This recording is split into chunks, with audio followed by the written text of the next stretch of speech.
Alors, est-ce que vous avez reconnu là? Oui. C'était C'était Goku, じゃない? non, Tigara, tu t'en vas. Gomen. Non, Tigara, tu t'en vas. Tu n'es plus la bienvenue dans cette émission. C'était qui? C'était alors, je te dis juste le manga. C'était dans Bleach. Encore? C'était dans Bleach. Ouais. Tu veux qu'on le remette? Encore. Chut, Victor. Seb, est-ce que tu peux remettre s'il te plaît juste le jingle? Écoute. Dankai? Ouais. Street Fighter? Non. Non, c'est qui? C'est dans Bleach. C'est le héros de Bleach. Il faut savoir, bon, dans Bleach, tout le monde peut avoir un Benkai. Hein. Enfin, si t'es un bon Shinigami, t'as un Benkai. Ils ont fait sur Netflix là. Ouais, en plus, ils ont fait son avec Miyavi. Non, c'est bon. Ok. On lui dit, bon, c'est Ichigo. C'est Ichigo. Ah, ok. Ouais. Non, j'ai pas vu. Bon, vous avez vu dans...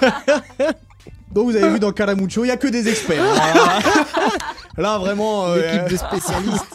Tout le monde est meilleur dans son sujet, c'est incroyable. Donc, on va parler un petit peu manga. Allons-y. On va parler manga. Il faut savoir qu'il y a plein de mangas différents, mais parce qu'il y a plein de styles de manga différents. Catégories de manga. Il y a plein de il y a plein de catégories et on n'est pas forcément tous au courant de ces catégories où on passe de One Piece à je vous dis une bêtise, à Berserk. On va se J'ai faire du mal à le dégommer dire dans les commentaires si tu commences à j'ai écorcher les noms. Hein. j'ai du mal à le dire. Ce sont pas des mangas qui sont dans la même catégorie. Ouais. Ok. Il y en a un, c'est un shonen neketsu, même c'est pour les ados. Et il y en a un, c'est pour les adultes. Donc on va essayer de différencier un peu tout ça. Ouais. On va commencer avec le plus populaire, il me semble. Hein, vous m'arrêtez si je dis n'importe quoi, mais c'est le shonen neketsu. Donc shonen, ça veut dire garçon. Shonen, ça veut dire garçon. Mais ça veut dire quoi neketsu en France? Neketsu, c'est pour les ados. Ouais. Oui, mais je sais, c'est le genre de la bagarre, manga. Ouais, c'est le genre de manga. Pour ce genre de manga, ouais. C'est genre comme Naruto. Bah, tu vois, pour les shonen, donc neketsu, c'est Dragon Ball. Naruto, que t'aimes bien d'ailleurs, il me semble. C'est ça ou pas? Ouais. Je pense que alors autant le dire tout de suite. Tigara, je rappelle, Tigara est japonaise, elle vit à Tokyo et elle n'a jamais regardé Naruto. Désolé. Yabai. Ouais, c'est pas. Bon, c'est pas grave. Ouais. Et donc, il y a les shonen, donc neketsu, qui sont faits donc principalement pour les garçons. Donc, on va faire le stéréotype un peu du héros de ce shonen. C'est un garçon qui a des pouvoirs. Son but, c'est de devenir le meilleur dans quelque chose. Donc, pour Luffy, c'est devenir le roi des pirates. Naruto, il veut devenir Hokage. Asta veut devenir empereur mage. Souvent, c'est des jeunes un peu, c'est des victimes, tu vois. Et ouais, après, c'est un peu ça. Ils commencent à se marave contre un mec. Et ils deviennent de plus en plus forts. Il faut qu'ils maravent un autre mec après. Mais le prochain, c'est rien comparé au dernier qu'ils ont battu. Voilà. Et ça s'échelonne comme ça. Voilà. Et puis il y a des step-up et des nouveaux pouvoirs. Des amis. Et ce qui est très intéressant, c'est que dans certains mangas, tu vois le personnage évoluer donc, au niveau de ses pouvoirs. Ouais. Mais tu le vois grandir aussi. C'est le cas pour Naruto, on le prend, il est petit, il termine. Sangoku, il termine, elle a des enfants, tu vois. Sangoku aussi. Donc c'est des choses qui sont très bien. On va passer au seinen. Donc seinen, c'est très adulte. C'est plus on va dire 16, 17 ans, tu vois. Comme si un manga était interdit au moins de 15 ans. Voilà, à partir de ce moment-là, on peut dire que c'est un seinen. C'est des sujets plus crus, psychologiquement, et même les dessins, ils sont souvent plus réalistes. Tu vois, les scènes de sang, les scènes de bagarre, elles sont plus réalistes, quoi. C'est très très violent. Ça dépend, tu vois. Genre Monster. Ouais. Ça peut être catégorisé comme un seinen. Est-ce que Tokyo Ghoul en fait partie? Ils disent que c'est un seinen, mais c'est quand même pour moi c'est plus du shonen, tu vois. C'est plus du parce shonen. que le schéma il est toujours le même, tu vois. T'as Kaneki, il faut qu'il se marave, etc. Il a des ennemis à battre, alors que dans un manga policier par exemple ou un thriller, des polars, que psychologiquement ça peut être éprouvant, même s'il n'y a pas de sang, c'est un seinen aussi, tu vois. Est-ce que du coup l'un des plus grands mangas où il y a une enquête, alors je prends pas Détective Conan, mais je vais prendre Death Note qui est très populaire. Est-ce que du coup Death Note on le place dans seinen ou dans shonen? Je sais pas, Death Note c'est un classique maintenant, c'est... Ah oui, totalement. Pour moi ça, après tout comment ils ont amené le truc, ouais c'est un peu les deux, hein. Ça peut être un shonen. Parce que c'est très adulte, il y a une grande réflexion. Mais puis c'est quand même je pense que c'est un seinen. Ouais. C'est le seinen le plus populaire de France, je pense. Tu l'as regardé tu l'as vu le manga de Tigara? Comment est-ce qu'il a été parce qu'en France c'est un classique et clairement Death Note c'est un classique, tout le monde aime Death Note. Tu vois, il y a Seb qui réalise l'émission, il connaît pas forcément tous les mangas mais Death Note il connaît et il a aimé. comment c'est perçu au Japon? Est-ce que c'est aussi fort au Japon que ça l'est en France? Pas trop fort comme en France, mais c'était populaire. Et il y a un film. Un film, c'était plus populaire que le manga. Est-ce que tu as vu l'affreux film? Parce qu'il y a le film japonais, mais il y a un film américain aussi qui est sorti sur Netflix. Où Laito c'est une victime. Ça suit pas vraiment le caractère qu'il a dans le manga et dans l'anime. C'est même pas la même histoire et les mêmes personnages. Ça a été fait différemment et c'est affreux. C'est clairement affreux. Donc t'as bien fait de pas le regarder. Mais le film c'était populaire. Death Note en France. Le premier, il y a pas beaucoup de gens qui le connaissent. Il y en a pas trop qui l'ont vu. Moi j'ai vu. Mais le je trouvais trop ouf. Tu kiffes? Ouais, de ouf, il était trop bien. Comme ses premiers live action, tu vois. Il y a eu ça, il y a eu Nana à l'époque. Il y avait trop, mais c'était pas comme maintenant les Netflix et tout. Il y avait pas Netflix déjà, je regardais sur Dailymotion, mec. Il y avait même pas YouTube, je crois. Moi, ça me rappelle quand j'ai vu le premier film Nicky Larson avec Jackie Chan. Oh merde. Tu l'as vu, Tigara? Alors, c'est drôle, mais bon. Ça a deux noms de Nicky Larson. Français, hein. Il sort bientôt là. Philippe Lachaud qui joue le rôle de Nicky Larson de City Hunter. Et City Hunter. Ouais, autant le dire, c'est City Hunter. Mais comme c'est un grand fan de City Hunter, à mon avis, ce sera. Mais les fans sont déjà déchaînés là. Ça y est. Mais tout le monde s'est déjà fait un avis. Il faut le regarder avant de juger. C'est pas bien de juger. Mais City Hunter est populaire en France. Oui. En fait, nous on a eu une version de City Hunter un peu édulcorée. Dans le Club Dorothée. Ah, d'accord, le Club Dorothée. Voilà, le Club Dorothée. Tikara connaît le Club Dorothée, ce qui est très très fort. Dans le Club Dorothée, on a eu une version édulcorée, c'est-à-dire que tout le côté sexuel de Rio a été enlevé. Donc ça devient c'était un peu trop. C'est-à-dire que nous, on nous a ramené des dessins animés, on s'est dit les dessins animés c'est pour les enfants, on leur envoie. C'était pas pour les enfants. Mais oui, tu vois, il y a des catégories et donc du coup, dans quoi on peut classer City Hunter, tu vois? Je sais pas, classique. Faut faire une catégorie classique, tu vois. J'aimerais qu'on parle un petit peu des mangas qui sont faits pour les femmes, parce qu'il y en a beaucoup. Les shoujo. Les shoujo, exactement. Je pense que c'est plus des mangas, on peut pas dire c'est fait pour les femmes, tu vois. C'est des mangas à touche féminine. Moi je dirais plus ces trucs-là, tu vois. Mais qui sont pas exclusivement réservés à un public féminin. Alors on peut citer l'un des plus grands, Sailor Moon. Sailor Moon. Parce qu'au final c'est le côté, c'est comme un shonen. Neketsu, mais c'est un shoujo quoi. Mais il y a aussi ces histoires de romance en fait dans les shoujo. Il y a un certain type comme Nana, comme Fruit Basket. Voilà, Lovina, tout ça sont des. Sinon il y a aussi Magic Card Captor. Tu connais ça? Non, celui-là j'ai pas vu. Tu connais Magic avec Sakura? Non, j'ai pas vu. C'est un genre de Sailor Moon méga populaire. Mais c'est plus pareil, des aventures, tu vois. Il n'y a pas vraiment de romance là.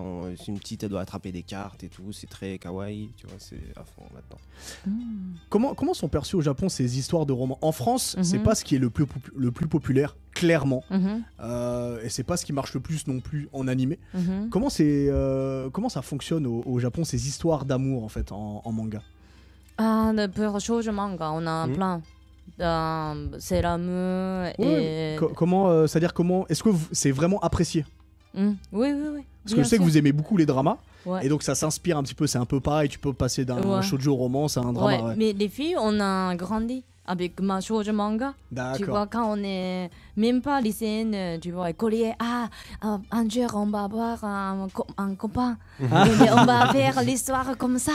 D'accord. On rêve avec shoujo manga comme ça, donc c'était obligé pour nous d'avoir de manga shoujo manga. Donc c'est très important pour les filles au Japon. J'aimerais qu'on passe à une catégorie qui t'intéresse plus particulièrement, Victor, puisque c'est les Furio manga. Alors, Furio manga, je vais prendre un exemple tout bête, c'est GTO. C'est-à-dire cette espèce de bad boy. Pour le coup, GTO c'est un shonen. Ah, tu mets ça dans les shonen? Ouais. Il y a des références de Bosuzoku et tout. Mais avant, il y avait une série qui s'appelait Young GTO, mais même ça, je sais pas si on peut maintenant, les séries Furio, c'est plus Crow, Mushijima. Alors, on va expliquer à tout le monde ce que c'est qu'un Furio manga. Donc, c'est un manga c'est une catégorie de manga qui est plus sur la délinquance. Délinquance juvénile au Japon. Ça peut parler aussi un peu de la mafia, tu vois, mais c'est plus quand même des histoires de Yankee, de Bosuzoku, des 50 contre 50 à coups de batte sur terrain vague, tu vois. C'est des histoires comme ça, ou des bastons dans des lycées, ce genre de trucs, tu vois. Et toi, du coup, dans ton manga Diamond Little Boy, c'est un côté Furio manga. Moi j'appelle un street manga. Parce qu'en France, il n'y a pas ce style-là, tu vois. Mais je pense que si c'était un manga japonais, on pourrait peut-être le mettre dans la catégorie Furio. Donc je vous invite à lire évidemment Diamond Little Boy, qu'on peut retrouver sur le site déjà. Non, il n'y a plus de site internet. Il n'y a plus de site internet. Tu n'es pas concentré, Hubert, tu suis pas les stories. Non, du porte-à-porte. Sur Amazon, il sera disponible sur Amazon dans très peu de temps. Peut-être qu'il est déjà disponible, il faut aller checker. On ira checker du coup. Et j'aimerais terminer avec toi, Tigara. Oui. Que tu nous parles un petit peu de ces mangas qui cartonnent au Japon, mais qui sont pratiquement inconnus à part pour vraiment les initiés en France. Ouais, donc tu vois, les trucs très populaires en France comme Dragon Ball, One Piece, Naruto, c'est pour les petits. Tu vois, quand on a grandi, après lycéen, on un peu arrête. Vous regardez plus ça. On regarde plus. D'accord. Et après, on préfère quelque chose comme humeur de South Park, là, un peu de blague, un peu méchant et drôle comme ça. Vous avez quoi comme manga justement qui sont drôles? On a le Golden Eggs. Golden Eggs. On mettra les sous-titres, on mettra les liens, vous en faites pas. Qu'est-ce que c'est l'histoire? C'est juste, non, c'est le titre, c'est les œufs golden quoi. D'accord. Ouais, et c'est juste trop drôle. Et il y a plein, c'est juste très très mal dessiné. D'accord. Et parce qu'on a grandi, on a vu beaucoup de bonnes animations, de bonne qualité. Donc on préfère d'abord quelque chose de facile et drôle et juste funny quoi. Ok. Donc l'histoire c'est toujours la vie normale en campagne, les couples qui sont stupides, et tu vois, les trucs comme ça. C'est plus détente. Ouais. Et c'est la vie de tous les jours au Japon et ça fait rire tout le monde là-bas. Donc tout le monde se reconnaît dedans. C'est très très drôle. Ouais. Mais quand même, c'est populaire pour les adultes, les trucs comme ça. D'accord. Ouais. Et aussi Kamiusagi Lope. Nous on découvre en même temps, hein, donc il y a le sous-titre, donc ça va. Il y aura les sous-titres. C'est l'histoire d'un lapin. D'accord. Et qui a tué un chasseur. Lys, tu vois, un petit animal avec Chip and Dale quoi. Une queue. Attends, un petit animal et Chip and Dale. Chip and Dale. Du monde animal de Disney. D'accord. Tu vois. Ok. Mais c'est juste les personnages de je crois animal. En français. Tu nous as perdu. Je crois que c'est c'est des écureuils. Non, c'est juste oui ça. Ah voilà. Okay. C'est Tic et Tac. Ça y est, je parle de Tigara. Ok. Il a bien expliqué. Donc c'est bon. Et ça, c'est très populaire. Oui, le personnage de animal. Ouais. Et c'est juste c'est très populaire.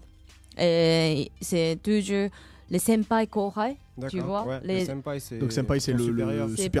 C'est plus âgé, plus supérieur. Ouais. Kohai c'est moins âgé et moins supérieur. Ok. Inférieur. Et il est juste le senpai, quoi. Oui, surtout la vie normale. Okay. Comme on peut voir tous les jours. D'accord. Tu vois, tu connais Agretsuko? Agretsuko, oui. C'est un peu comme ça. Oui, Agretsuko, c'est la vie normale des filles qui bossent au bureau. D'accord. Tu connais Agretsuko? Elle est sortie sur Netflix cette année. J'ai pas encore regardé. C'est trop drôle, c'est très très populaire. Mais c'est pareil, c'est avec des animaux, tu vois. Ouais. Okay. Genre Agretsuko, c'est un petit renard, je pense. Ouais, renard. Voilà. Ouais. Et sa patronne, c'est genre un gorille, machin, et ils ont leur petite vie, mais ils sont trop marrants. Après, c'est très code japonais aussi. Ouais, très très japonais. Si tu connais bien un peu les japonais, c'est obligé que tu elles sont comme ça. Marrant. Parce que c'est l'histoire de filles qui bossent au bureau. Ouais. Et toujours elles doivent supporter avec les boss et avec toutes les règles et machin. Ok, je dis pas ça et je me calme. Elle garde ça pour elle, quoi. Ouais, donc au karaoké, elle pète les plombs, mec. Ouais, quand elle fait le karaoké. Je vais rentrer chez moi, je vais mettre Netflix. Elle va je vais regarder ça. Et bah très bien. Très bien, c'est cool. On reparlera manga et peut-être un peu plus tard dans l'émission. Caramucho!